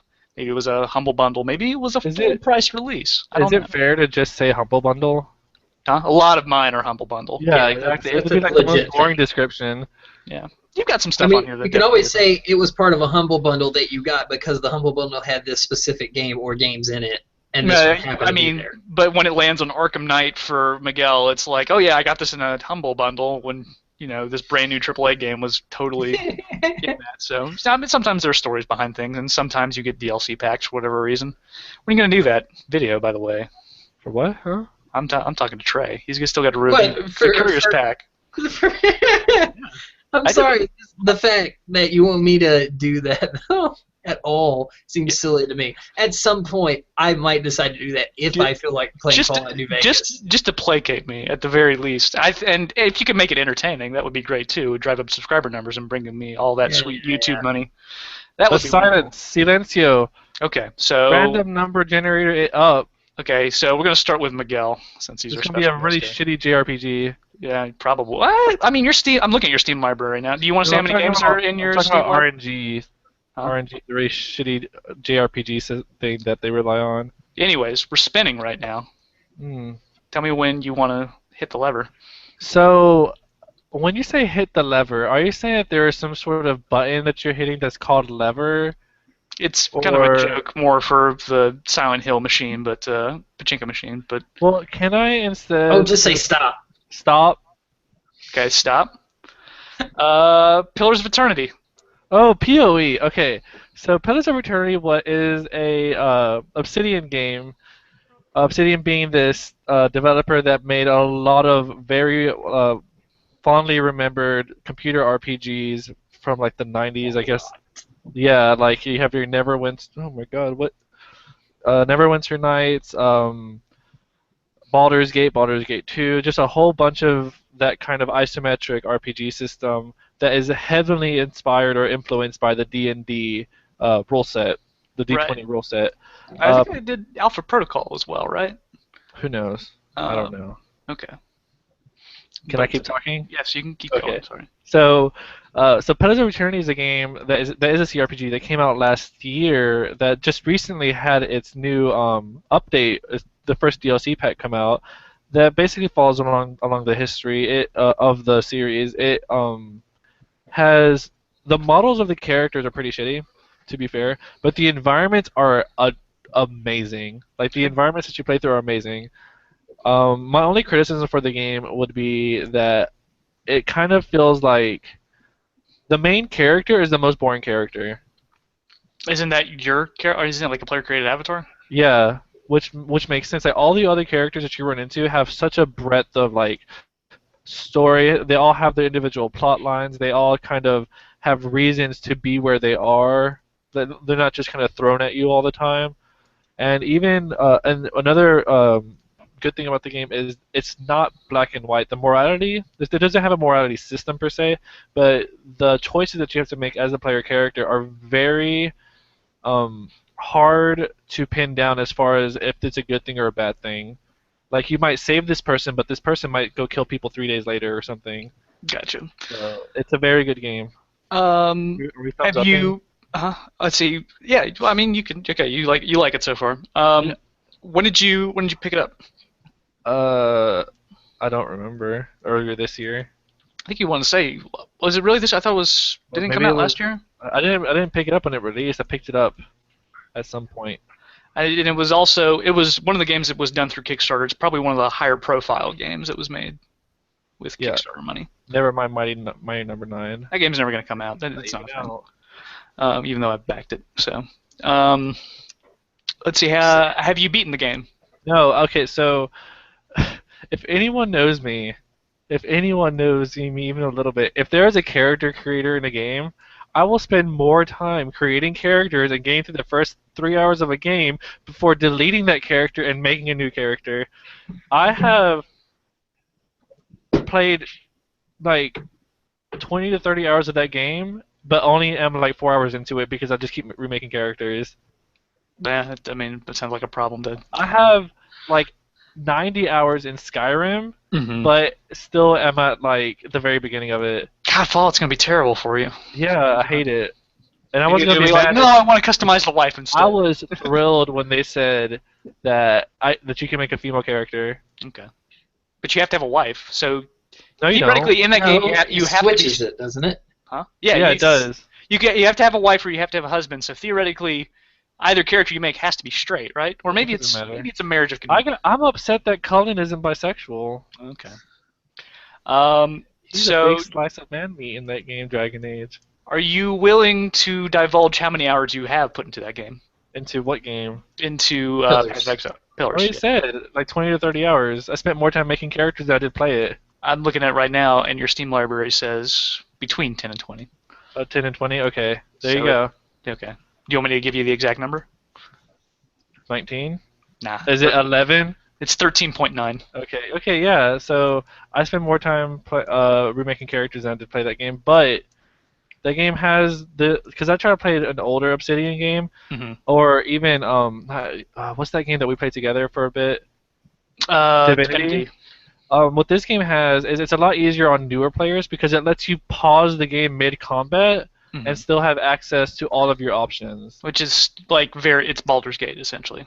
Yeah, and also they in the newest patch they added AI, Mm-hmm. so your characters wouldn't just like not do anything. Gotcha. So Last part of this, the Steam RNG challenge is to clear out a little bit. It's clear to say this game is in your backlog. Do you have any intention, I guess, of finishing it in the future? Pillars. Yeah. I have been meaning, like, I want to play and beat it. Mm-hmm. It's the next game on my list to play because I don't want to not play Witcher before I get to it. That's fair. And then, like I said, final part, Steam RNG challenge is to stream in about an hour of this for the channel. Think you What could you do wanna that? pay me? Huh? I don't know. How much YouTube money are you going to generate?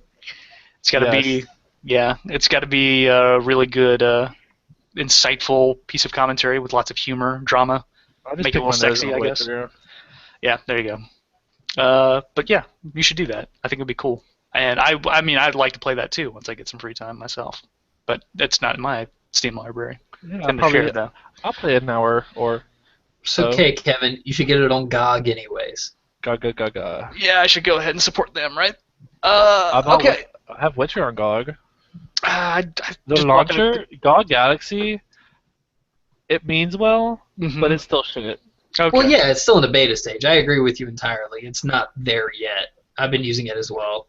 Do you know how you add friends on it? No idea. This is how you add friends on it. It's so bad. You have to find a post that your friend made on the forums, click on their name on the forums, and then add them from there. That seems convenient. Yeah, that sounds problematic. However, I'll have to find you now on there. You have to give me your info after we get off of here.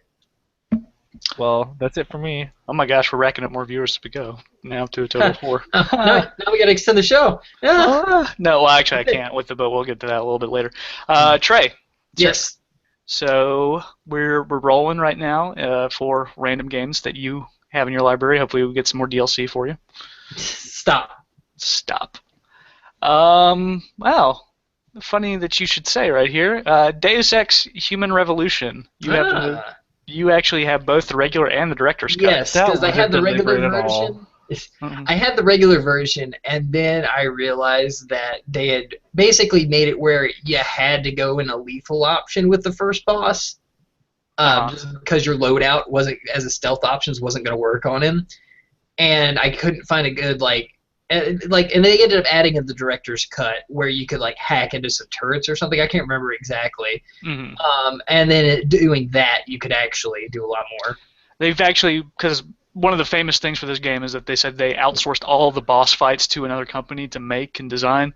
They retrofitted all boss fights so that there was a stealthy tech hacking option where you never had to, if you were all about not firing a lethal gun in your playthrough and not having it on your kill count, even though boss fights never counted on your kill count, they all still end up dying in some way. But trying to fight that first boss off with just my pistol in the early game is kind of difficult.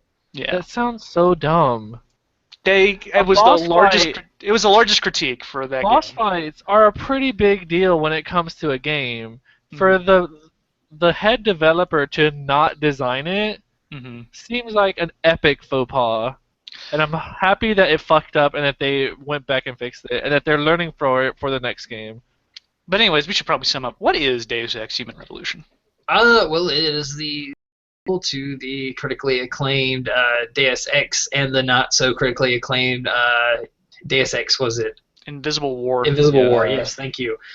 Which I actually liked. Definitely not as good as the first one, but I liked it still. Mm-hmm. But yeah, and so in this one, you take on the role of Adam Jensen, and you didn't ask for this.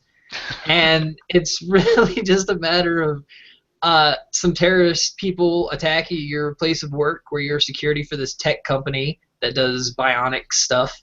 Mm-hmm. And then you get messed up real bad, so they make you into basically the $6 million man or whatever their currency happens to be. And then you're put back on duty and start having to go over the stuff. And you're kind of driven with a need for revenge because, they killed your girlfriend and all the other horrible things. Mm-hmm. Yeah. So yeah, I get that's a pretty good summary there. So when you play, do you typically go stealth or do you like to go gunplay?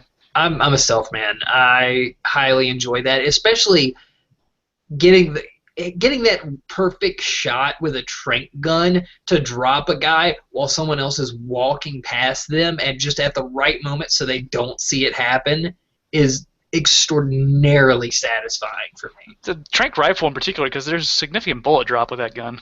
Mm-hmm. Yeah. I'm with you on there. I don't think that, but mainly because I don't think that like the shooting is fully baked in that game, and I feel It's like not the best. most of the towns lean you towards, hey, I can turn invisible. Seems like that's a pretty good thing for sneaking around. I mean, if you want to go lethal, you can always go with like your lethal takedowns, and also like the what's the system that shoots the bullets out your shoulders. The Typhoon. Yeah, Yeah, Typhoon system. Yeah. And that thing, those work pretty well in like quick taking down a group, and then you can mow the rest down with melee or regular gunplay. But yeah, stealth was always my better option personally, just because it allowed me to go the not completely 100% non-lethal the games more easily, for one. And second of all, I like finding all those hidden little nooks and crannies to sneak through to avoid things entirely. Mm-hmm. It's funny, actually. Summer Games Done Quick did a speed run of that game. I think it was around an hour or so. Typhoon system was critical in doing some wall breaks and stuff, which was kind of funny. Let's see. Do you want to say an hour? Huh? An Yeah. hour? Yeah, there's some ways to break that game. There's a lot of ways to break a lot of games. So to be Yeah. fair. Have you beaten either the first game or the collector's or the director's cut? I have not finished it yet. No, I beat like the original two games back in the day, but you know, obviously that's not what we're talking about right now. So it's a game I do need to go back and finish. Do you want to say how many hours you have on those games? Gosh, I'm not even sure off the top of my head. The collectors, I mean, Yeah, what's it's it called? director's It's cut. pretty low for the director's I think cut. the director's cut I saw was like 1.9, maybe just under 2 hours. And your base game, I think you're just about at 9. So you can. Yeah, I have not messed with that much at all. Yeah. Wow. Okay. Yeah, you should. I think it would be worth playing through myself. You should stream an hour of either of those games. You know what Steam RNG is actually for? What is it for? For calling us out on our shit. Well, I thought I was only going to do it once, but it is like a totally notable feature is that like I would wager to say I've finished maybe 5% of the games in my library. But Oh yeah. you know, maybe you will run into something that you haven't even played. You try it, you like it, you love it, and it's something new. Yeah, I mean, why not? Yeah. It's just, I mean, it's one of the, like, people complain about games being too expensive, and I mean, the market supports basically $60 or more if you want to, you know, make expansion packs and whatnot. There's a lot of cheap games out there, though, and a lot of them are perfectly good. And maybe we get some recommendations in here. Some of them are not. Yeah. Anyways, I guess it's my turn. Once again, due to the nature of the beast, I am not actually able to hit the lever myself, so Trey is going to be a deer, and he is going to hit the lever for me. How does he Whatever be it a feels like. deer? I don't know. It's just what he is. Now. Like now. Okay, we are looking at Vampire the Masquerade Bloodlines. Yeah, good Isn't that like a choice. table? I've Choice. never. So I know about the tabletop RPG. Is that at all involved in that? It's actually, as far as video games go, probably story-wise one of the best actual like giving you the Adaptations. same feel adaptation. Yeah, because like the entire point of the original Vampire the Masquerade was that it was gritty, it was grungy, it was during the '90s in America, and things aren't very happy. Like the start of the economic depression was happening at that time. In the Or 90s? Recession. The starts of it, the groundwork was being laid, like the housing bubble getting ready to pop. It's the causation. Mm-hmm. And so it's pretty sweet as far as the storyline goes. One of the best games of all time as far as storyline goes, in my opinion. Okay, so I'll talk about this. Yeah, this is one of the. It's a game that was built on the Source engine. It was made by the now late developer Troika Games and published by Activision. It had the very unfortunate time of coming out as the same time, I want to say as Half-Life 2. I think it was right around the same week. It was November 16th. in '04. It turns out that was a bad idea, and that they actually Activision pushed them to come out at that date, like way earlier than they had wanted to, or no, maybe it was the other way around. Like they were they were done with the game early, and they wanted to bug fix it, and then Activision wouldn't let them for whatever reason. And the game is notable for, on its release, being incredibly buggy. Yeah.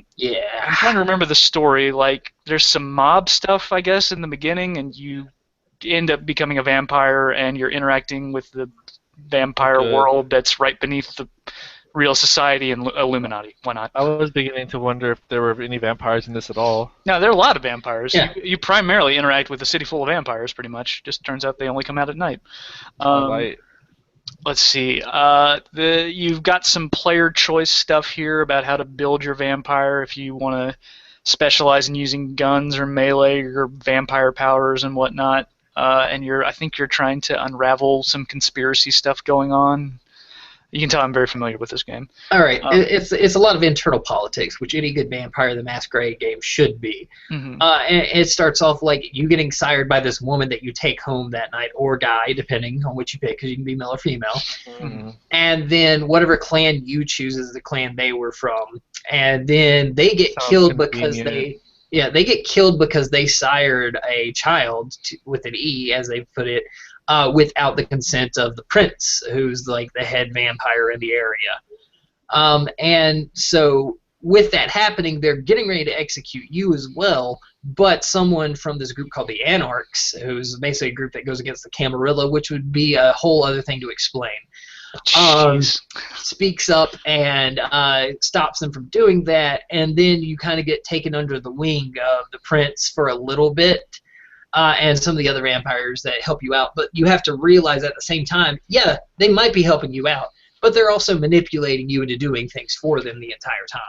So I know a large portion of doing multiple playthroughs of this game is picking which clan of vampires that you hail from. There's some that are really they're the pretty boys of the world. There are some that are known for being brutal. I know there's some that are really psychotic. For whatever reason. That's actually one of the most famous features in the game with the Malkavians. That's the clan. And literally all the Malkavians are psychotic in some way, shape, or form. And so whenever you're playing as a Malkavian character in the game, your dialogue options, you always have at least one that's just crazy gibberish or weird words put together that make sense but not quite, because with this madness they also have a certain amount of insight into events in the world and destiny and things that will happen in the future. There's some truth in the madness then. Yeah. And then I think the last one I think is it the Nosferatu clan that they feed on rats and they're super ugly? Well, any of them can feed on rats except for I think the Ventru, if I remember correctly. That could be wrong though, because there's the clan that can only feed on well-bred people. Oh, right. I think there's the pretty boys, more or less. Yeah, more or less. They have a very commanding presence. Let's see some other notable features. Tim Kaine was on the programmer team. He's one of the visionaries that was behind the original Fallout in '97. They was part of Troika Games for this. Just very sort of fabled history of what looks like a lot of is a cult classic game, but just came out at a terrible time and complete mismanagement from outside of the studio's control. A lot of the bugginess though has been fixed mainly through fan patches. Yep. There's one fan patch in particular, and I'm it's at the tip of my tongue. I've totally forgotten it. That's more or less essential to play this game. You can buy it on Steam, and there's a pretty good chance that it's not going to work out of the box when you play it. So. Because it is available on Steam, it's in my library, and you're going to need to mess around with it. But everything I've read about it, at least, is that for all intents and purposes, it's absolutely worth it. Yes. Trey, you absolutely seem to have a lot of fond memories. Oh yes. Well, also I play tabletop RPGs all the time, and I have played Vampire the Masquerade, and so when I eventually played this game, because I didn't play it till years upon years after it came out, obviously. Mm-hmm. But it ended up being an experience of me going, wait, they're actually doing politics? I have to worry about if people see I'm a vampire? I actually have to care about things? Sunlight kills me real easy? This is wonderful! There's politics, there's intrigue, I'm enthralled, let's continue. Vampires seem to get mixed up with politics more often than I thought they would. But, I guess... Have you seen True Blood? A little bit, I suppose. Have I seen Twilight? I've seen the Everything Wrong with Twilight, so those are fun. Um, yeah, I should be more familiar with this, so I'll go on record and say I've played a total of 4 hours of this game. I have not beaten it. I don't believe you can beat the game in that time span. Enough to make 5 characters in my book. There you go. This might be because there are a few my memories of the game right now are the opening tutorial and John DiMaggio telling me all the basics about being a vampire with his gruff Bender voice. So, and like I said, how the game actually looked decent after I modded it with the fan patch. So, I'm gonna see if I get to this. Granted, I'm playing a lot of Metal Gear right now, so we'll see. Oh, you need to make some commitments if you want to succeed.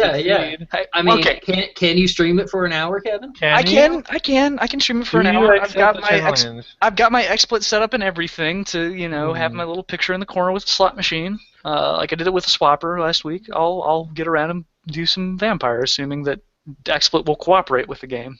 So are we supposed to stream this via the Pixel Loadout channel? If you'd like that would be great. If not, I'll link to make a Twitch channel. Well, you see, if you do it on Twitch, then you have to download the VOD and whatnot. Like that's the one thing I like about YouTube, is that they archive everything you stream automatically, which is really convenient. So if you need to get, but if it's your video, you can download it yourself, can't you? Off the YouTube channel. I mean, you can download it off of Twitch, but I don't know if you. You tell me, Miguel, does Twitch have native downloading to like MP4, or do you have to use an outside third party? It has something that lets you send it to YouTube. Okay. Well, I mean, that would work too. So either, yeah. If you need the information after this, let me know. But that's Steam RNG right there. Thank you guys for playing. You're all winners in my book. Okay. Here's my chicken dinner. Yep. Let's see. So I think that's going to do it for most of the show, unless anybody has anything else to throw in real quick. Have you looked at the PS4 3.0 update stuff? I have not. Tell me about it. There's stuff. Cool. I like stuff. Like all I used that machine right. Destiny, and I played through Journey recently. That game is still really good. One of the interesting things, it has a few things that are pretty it's updating cloud save storage from 1 GB to 10 GB. That's cool. That's associated with the YouTube streaming, because you can stream directly to YouTube now with the update as well. Oh yeah. Yeah, but here's like what I think is really interesting is the now playing thing. Anyway, there's something on there where the description for the game or the notification when you scroll over the game, there's going to be an element that changes depending on if there's an event going on in the game right now. Like if it's a double XP weekend, there'll be some element in the UI that says that. That seems very gamer friendly. Yeah, so I think that's really cool. Okay. Anything else people got? Actually, Street Fighter V had a thing recently where they redid Cammy's face. And to make it more appealing to Japanese audiences. Yes, basically Japanese people were saying she's not cute enough. Yeah, her eyes were not as big. With her new hardened face, and so... It wasn't so much it was for the Japanese audience, it was that classically she had Japanese features despite her being English. But she's not English either. She's a clone of Bison who's like from Northeast Europe or some shit. Okay, but not very Japanese then. Yeah, I mean if you look at her, it looks like she barely has any eyebrows. Mm-hmm. Yeah, and I don't know, just going from 4 to 5, she's got like more angular eyes, and people weren't down with that. I don't understand why, and it makes me really sad that they're worried about a character being pretty for a game. On top of that, really, if anything, shouldn't they be making her look more like Bison then? I want someone to Photoshop Bison's face over Cammy. She's already falling into like fetish category for so many people. Already. That's been there, sir. Yeah. Already you're a bit late. So we just I'm saying in general, her design since the beginning of time. Like to have her conform to Japanese standards even more is just sort of like Well, it's not just hitting a hat conforming to over the- Japanese standards even more. It's that they stepped away from it. Because if you look Mhm. at her Street Fighter 4 appearance, she looks very similar to the reimagining that she has now. Right.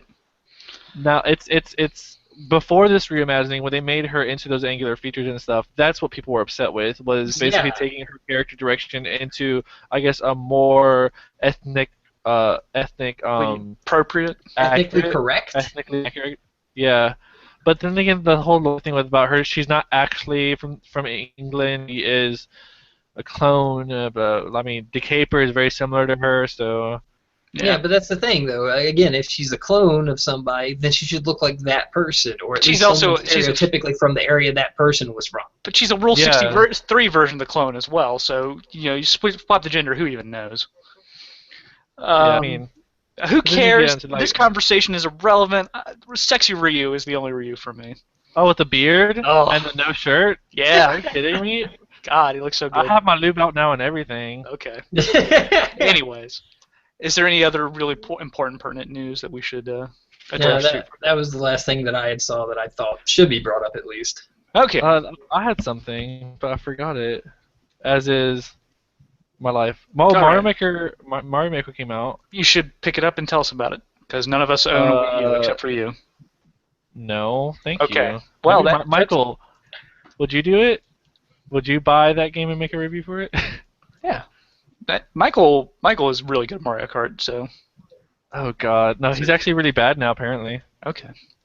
We got to do an outro, so I'm going to do an outro. For more news and articles related to the podcast, please check out pixelloadout.blogspot.com on YouTube. Search Pixel Loadout or click the subscribe button below if you're watching the stream or the archive. I want to mention right now I'm running a GoFundMe campaign for the Pixel Loadout podcast. We're doing hosting right now through SoundCloud. I want to get a year up for that. We're already past the halfway goal, and I want to go ahead and take this time to thank let's see, Ruben and Michael and Greg for people like that for kicking in some money to help pay for the hosting costs for the podcast. Also, it's worth noting right now the podcast is up on iTunes. If you go to iTunes and search Pixel Loadout through the podcast app, you can find us. You can download and subscribe through there, or you can listen to us on SoundCloud or on the blog, pixelloadout.blogspot.com. Our intro and outro music is done by Kevin McLeod. You can find more of his work at incompetech.com. Finally, if you want to get in contact with us, share your questions, comments, concerns, email us at pixelloadout@gmail.com. I don't get access to these emails. But you have to you email us and then we read the questions on air, but that never happens because nobody's emailed us yet. Oh well, if that's the oh my goodness, I will market that. I love answering questions. I would love to answer some questions, but nobody has emailed us in like the Well, it's 3 'cause- years. Have you done any marketing at the video game club?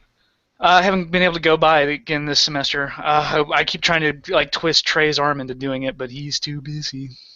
Next week, Yeah, I mean, Busy we're on doing one school. hand, antisocial on the other. they apparently had a really good turnout, some like 50 people or something. So, That's what they say. yeah, I feel good doing an official outro right there, saying who our outro and intro music is done by. Yeah. It's, It makes me feel like turning into NPR. real people. This Yeah. is becoming Weird. a thing. Yeah.